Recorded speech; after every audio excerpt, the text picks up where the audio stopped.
Hello. Hi, Andrea. How are you today? I'm okay. How are you? I'm good, thanks. You can sit down. Okay. Thanks. You're welcome. So my name is Danielle Hutchison. I'm a nursing coordinator here at this facility, and I'm going to be the only one here interviewing you. Okay. So don't feel any pressure or anything. It's okay. Okay, well, thank you for having me. Oh, you're welcome. Thank you for coming. First of all, do you have your professional portfolio with you? I do. I brought it with me. There is a table of contents in here that kind of tells you where everything's at. I included a cover letter and my resume and some references as well. Thank you. Oh, thank you. So I'm going to start off. Tell me a little bit about yourself. Okay, I am a senior nursing student at UVA-Wise. I'm expected to graduate in May of 2016. I am very energetic and excited to start working and start applying all those things I've learned in class and in clinical to my work. Okay. What type of nursing experience do you have? Well, I can't actually brag enough on the nursing program that I'm coming from. They provide us with such a well-rounded education. We have clinical experiences on multiple med-surg units. We did rotations in the OB and pediatrics units, mental health units. We did hours for our community class and our leadership class. There were many times that I was able to go out to the community and experience some of those settings as well. Seems like you've had a very diverse clinical experience. Yes, I have. Okay. We always love getting UVA-Wise nurses. What certifications do you have to offer? I am actually BLS certified.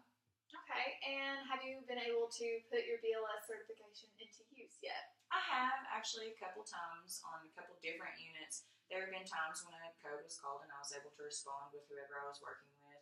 I've been able to participate in chest compressions, rotating with the ambu bag, taking direction, knowing when to get out of the way. Just for instance, a couple times that has happened at the clinicals. And switching the topic up a little bit. Okay. What do you consider your main strength or strengths? I would consider my main strength as my adaptability. I'm able to adapt to any situation thrown at me, and going along with that adaptability, I'm a quick learner. You can show me how to do something, tell me how to do something one time, and I'll catch on to it. I work great with others. It's very easy for me to adapt to any situation that I'm placed with. All those are great assets. What is an area you believe you need to improve upon?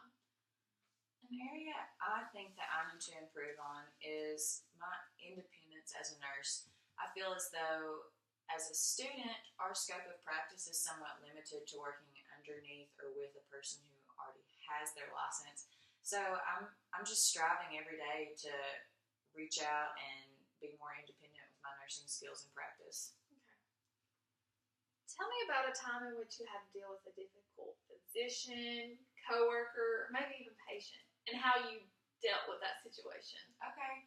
A time that automatically comes to mind is during my preceptorship in the OB unit.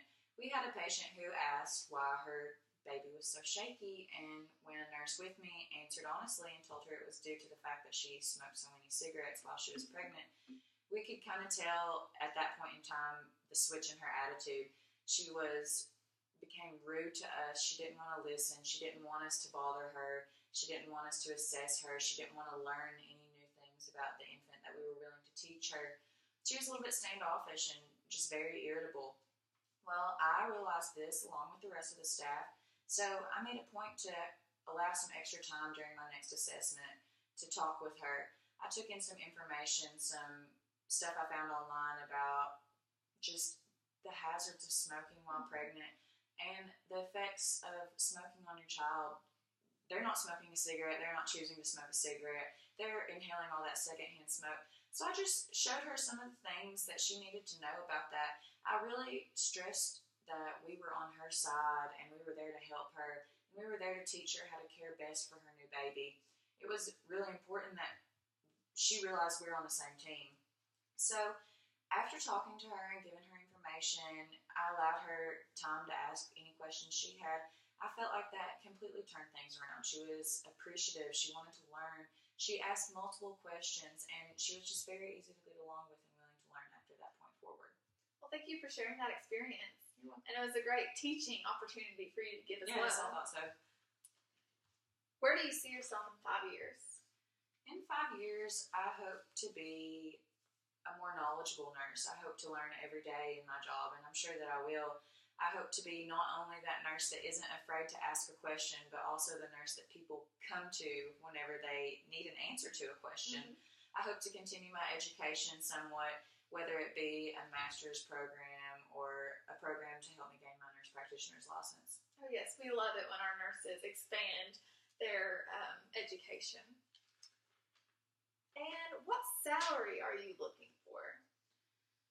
I think a fair salary to ask for with my qualifications matches up quite nice with your starting salary that I've researched for this position. It's anywhere from $18.50 to $19 an hour. Okay. Well, that is all the questions I have for you. Okay. And do you have any questions for me, Andrea? I do have a couple questions while we're on the subject of salary. I wanted to ask, is there a BSN differential that you all pay? Yes, we actually do offer a BSN differential of $1 on the hour compared to just RNs. Oh, that's nice. That's really nice. Also, I would like to ask you about insurance benefits. Okay. Well, we have many healthcare options to choose from. And depending on whether you're single or married, you can choose option A, B, or C. And I actually have a packet that you can take home and decide upon if you would like that packet. Oh, yes. Here you go. Thanks. You're welcome. Are there any other questions? I do have just a couple more questions. I wanted to ask, on average, what your nurse-to-patient ratio is. Okay. Well, depending on the unit, of course, our nurse-to-patient ratio on a med-surg unit typically ranges from about 1 to 5, 1 to 6. Okay. In critical care patients, ICU, CICU is about 1 to 1 or 1 to 2. Okay. In the ER or any other units, it's usually about 1 to 3 or 1 to 4. Okay. And on these units, are there any assistive personnel that are there to help the nurse? Yes, of course. We always have assistive personnel, even LPNs, and it's up to the RN in charge of those rooms to delegate certain tasks to the LPN and AP. Another question I have is, how much is a nurse's input valued on the unit, whether it be equipment, care environment, systems? Okay, well, we value our nurses' opinion so much because they're the ones directly involved in the patient's care for the most part. So anytime they give us an opinion or a recommendation, we always put that into consideration when we're approving our facility. Good. I have one last question for you, and it's dealing with developmental opportunities for the nurse, such as continuing her education or taking classes while she's working at the facility. Well, we always offer ACLS classes, CPR to renew, EKG, even fetal heart monitoring. If a nurse wants to improve on certain skills, we offer those classes as well. And we love it, as said, when nurses want to improve their education. So we help them financially and either improving, getting their master's or doctorate. Oh, that's great. Well, that is actually all the questions I have for you today. I really appreciate your time and willingness to meet with me. And I look forward to hearing from you. Oh, yes, we look forward to getting in touch with you. Thank you. Thank you, Andrea.